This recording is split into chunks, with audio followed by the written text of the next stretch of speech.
3 foruroligende sande skræmmende historier. Denne historie har forfulgt mig i over 2 årtier. Det var ikke en drøm. Det var ikke en joke. 9 af os hørte det. 9 af os husker det. Og ingen af os har nogensinde reddet gennem den skov igen. Tilbage i sommeren 2001 var jeg på college og boede i en af de største byer i landet. Jeg var 21 og kørte på motorcykel med min nærmeste gruppe venner, og vi levede alle, hvad vi troede var de bedste år i vores liv. Vi var 9 i vores tæt sammentømrede cirkel. Vi lavede alt sammen: undervisning, forlystelser, sene aftenhygge, fester og ja, kærlighed. Jeg havde lige mødt min første rigtige kæreste det år. Livet var ubekymret, vildt og enkelt. Vi var uadskillelige. Og da en af os kom med en idé, fulgte resten bare efter.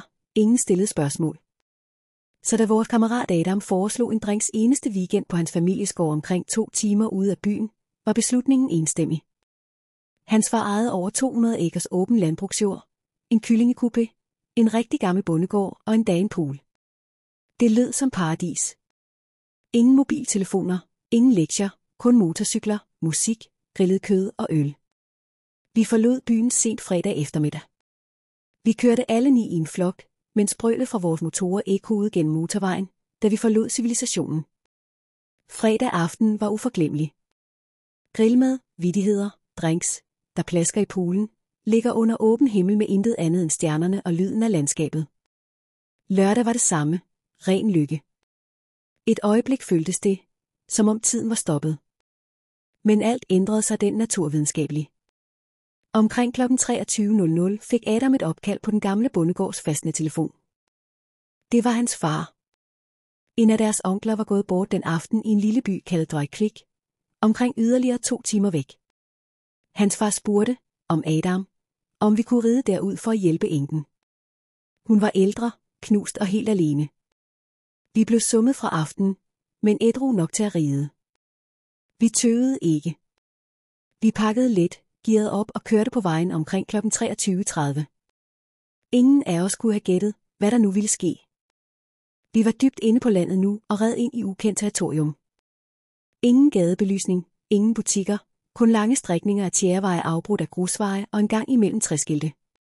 Ved 1:45 om morgenen var vi udmattede, kolde og fuldstændig fortabte. Vi holdt ved en kostvej i nærheden af et hul, bare træer og intet andet omkring. Ingen GPS dengang, kun papirkort og faldende hukommelse. Så forlygter, en enlig bil i det fjerne. Vi markerede det, og chaufføren, en lokal mand i fyrene, stoppede og rullede sit vindue nederst af den, bad om vej til Dry Creek.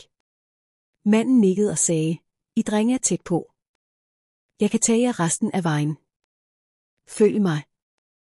Vi takkede ham, men lige da han begyndte at køre, stoppede han, lænede sig ud sit vindue og sagde, "Hvis nogen af jer ryger, så tænd en, når vi kører på grusvejen." Vi stirrede på ham. "Hvorfor?" spurgte jeg.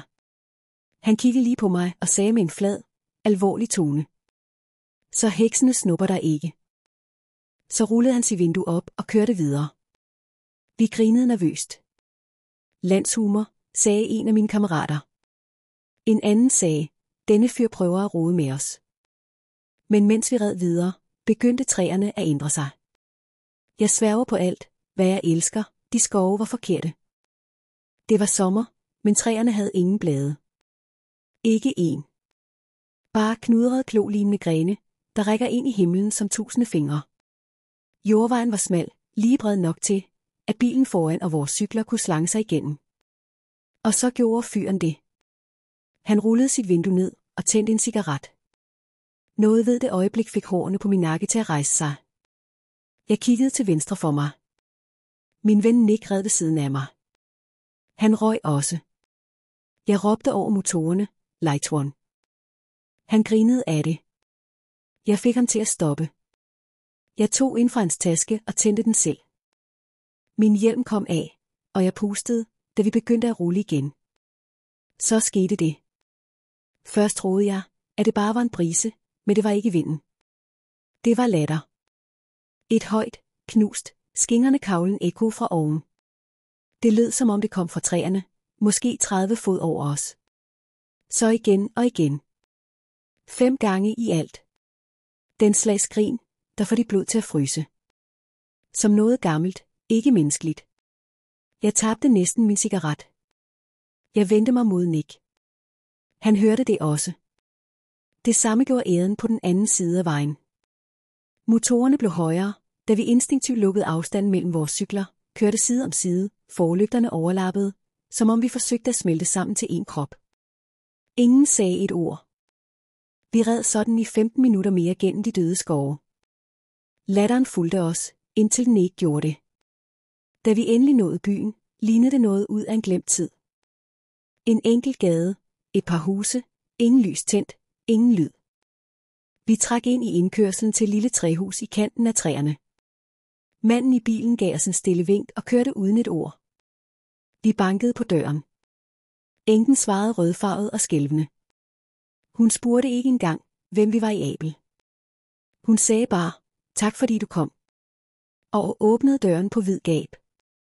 Vi hjalp hende ind til daggry, gjorde rent i huset, lavede mad, ordnede møbler til de gæster, der ventede om morgenen. Vi sov ikke. Ingen af os kunne. Solen kom frem og badede alt i guld, men ingen af os havde det varmt. Vi tog afsted sidst på eftermiddagen. Ingen talte på turen tilbage til stuehuset. Først dage senere. Tilbage i byen kunne jeg ikke lade det gå. Jeg spurgte Adams far om området. Han tøvede. Så fortalte han os legenden.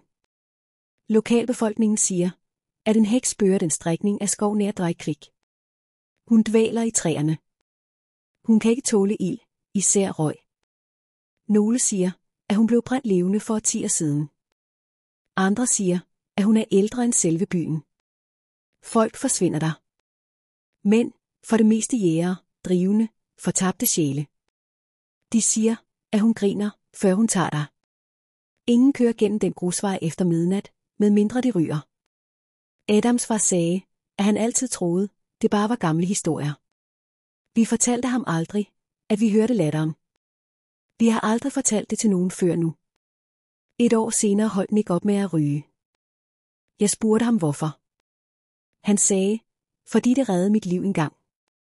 Ud af os 9 flyttede 3 væk og talte aldrig om den nat igen. 2 havde mareridt i flere måneder. Jeg drømmer stadig om latteren. Nogle gange vågner jeg op i sved og sværger, at jeg hører det igen langt væk, som om det venter. Nogle mennesker vil sige, at vi havde forestillet os det. Den sene time, det var bare vores tanker, der spillede hekse. Men her er det, vi har hørt det, og vi husker alle, at det ikke er et eneste grin, men som en advarsel, som en sult, så hvis du nogensinde kommer til at køre på en grusvej klokken skrig. Han fulgte lige stødt, som om han havde hele tiden i verden. Som om han vidste nøjagtigt, hvordan det ville ende. De siger, at du ikke skal gøre dit liv for forudsigeligt. Disse rutiner, især stille, kan blive fælder. Det er det, jeg tænker på nu, når jeg går på arbejde alene, før solen kommer op. Fordi en vintermorgen kl. 3:45 fik min rutine næsten dræbt. Og jeg mener ikke det billedligt. Det var en almindelig ugedag. Min alarm ringede kl. 3:45 som altid. Bruser, børste, klæd dig, snørrede mine støvler, sort jakke på, tørklæde gemt. Verden udenfor sov, låst i stilhed. Jeg forlod mit lejlighedskompleks kl. 16:00 skarp. Stadig mørk, stadig stille.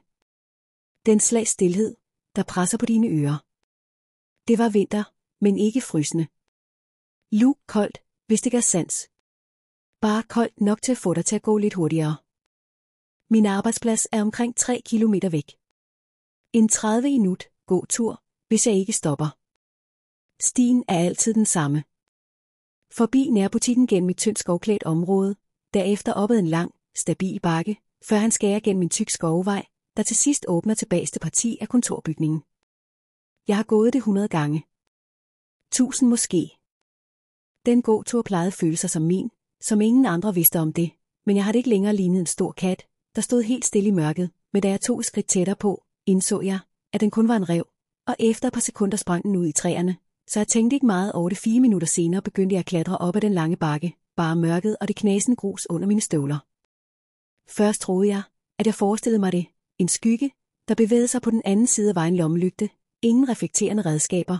Jeg satte farten lidt ned i denne time tørklæde, som han pakkede rundt om den nedre halvdel af hans ansigt, som om han forberedte sig på noget. Min mave nikkede. Noget om, hvor bevidst det hele variabel stadig, fortalte jeg mig selv, at jeg overreagerede. Det er blæsende. Det er koldt. Måske er han bare ude på tur. Måske vil han også arbejde. Ikke. Men jeg gik ikke fremad. Jeg stod bare der og så på ham. Og så trådte han væk fra vejen fra sin side til minimum. Der var ingen grund til det. Ingen logisk grund. Fortovet på hans side var klar, flad og bedre tændt fra de fjerne trafiklys. Han krydsede hele vejen uden at bryde øjenkontakt. Nu var han på min side og gik stadig mod mig. Langsomt, roligt begyndte mit hjerte at køre. Min åndedræt kom ud i korte hvide skyer. Jeg frøs. Han fortsatte med at gå og gå.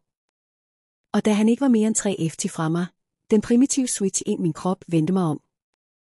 Jeg vendte mig ikke tilbage. Mine fødder brændte med det samme, sprintede, joggede, bare nok til at holde trit, prøvede ikke at indhente, bare efter jeg nåede toppen af bakken, vendte jeg mig om at ligeglad med, og mine ben løb resten af vejen, øjnene pilede mod hver eneste skygge i skoven, men den dag føltes det som om, at den ville skjule ting, som jeg rystede i. Hvad jeg havde med at arbejde kørte ind tidligere end mig sagde noget, der fik min hud til at kravle. Han så en mand gå alene på vejen omkring 10 minutter, før jeg kom.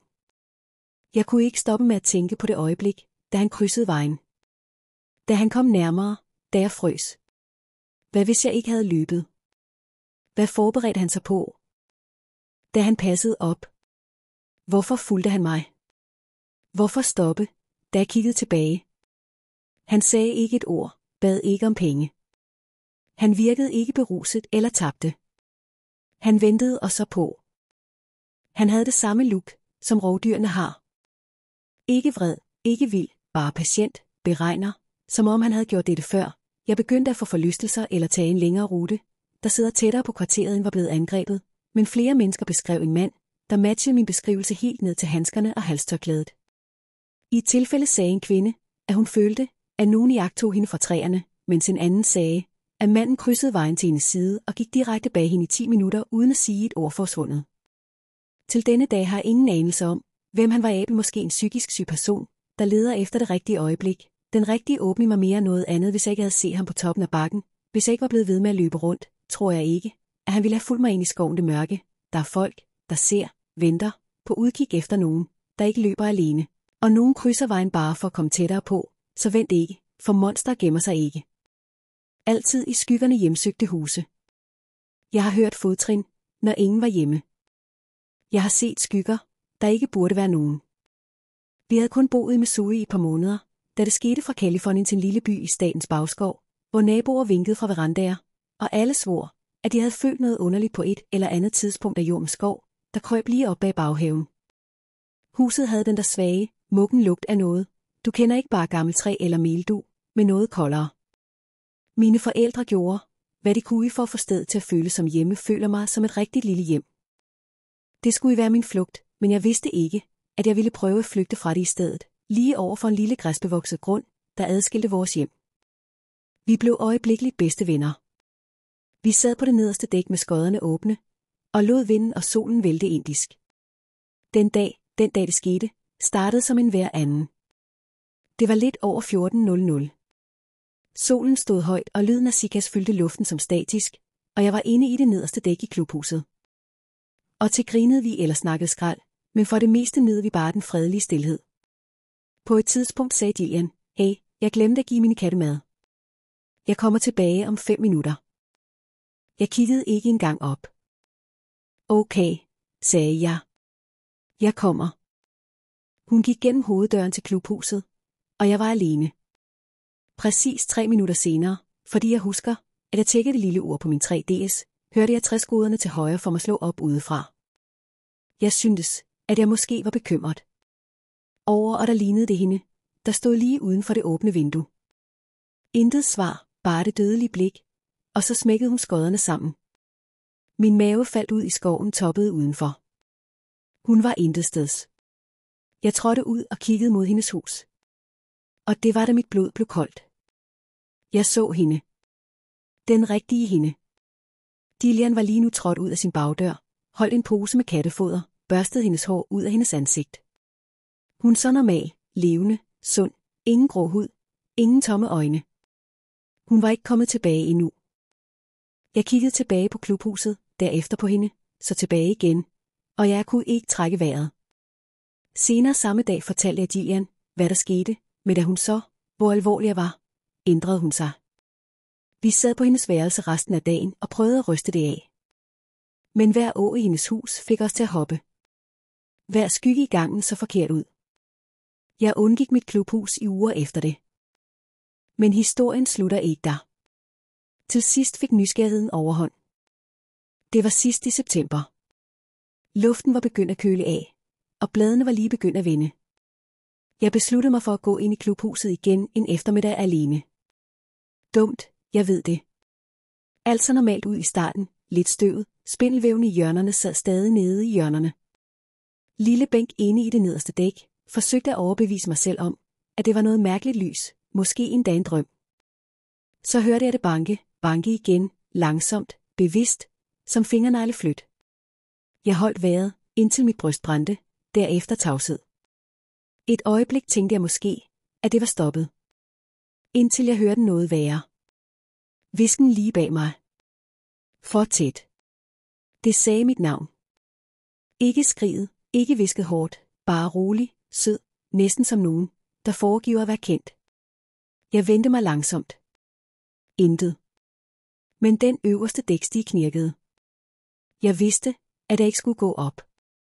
Hver del af min krop fortalte mig ikke at gøre det.